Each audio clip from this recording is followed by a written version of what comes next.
ഈശോമിശിഹായ്ക്ക് സ്തുതിയായിരിക്കട്ടെ. ജോബിൻ്റെ പുസ്തകം 27-ാം അധ്യായം. ജോബ് തുടർന്നു.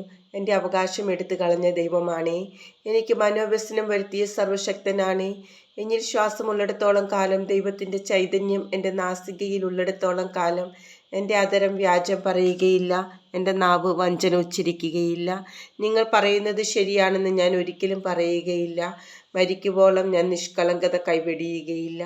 നീതിനിഷ്ഠയെ ഞാൻ മുറുകെ പിടിക്കും, അത് കൈവിട്ടു പോകാൻ സമ്മതിക്കുകയില്ല.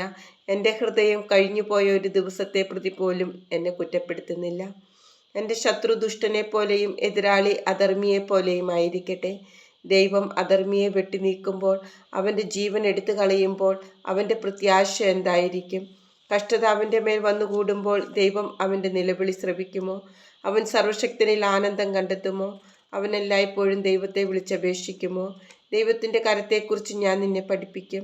സർവശക്തൻ്റെ ഉദ്ദേശം ഞാൻ മറച്ചു വെക്കുകയില്ല. നിങ്ങളെല്ലാവരും അത് കണ്ടിട്ടുള്ളതാണല്ലോ.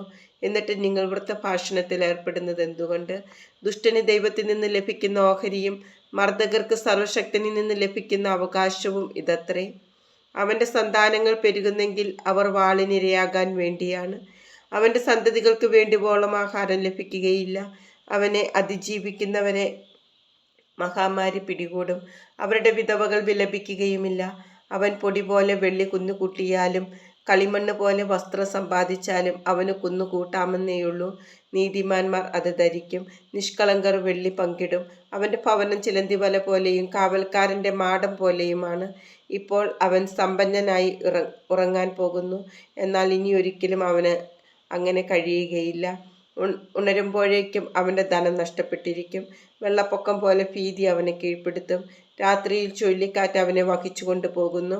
കിഴക്കൻ കാറ്റ് അവനെ പൊക്കിയെടുത്ത് അവൻ പോയി സ്വസ്ഥാനത്ത് നിന്ന് അവനെ അത് നീക്കിക്കളയുന്നു. അത് നിർദ്ദയം അവൻ്റെ മേൽ ചുഴറ്റിയടിക്കുന്നു. അതിൻ്റെ ശക്തിയിൽ നിന്ന് അവൻ പ്രാണഭയത്തോടെ ഓടുന്നു. അത് അവൻ്റെ നേരെ കൈകൊട്ടുകയും അവൻ്റെ നേരെ സിൽക്കാരം പുറപ്പെടുവിക്കുകയും ചെയ്യുന്നു.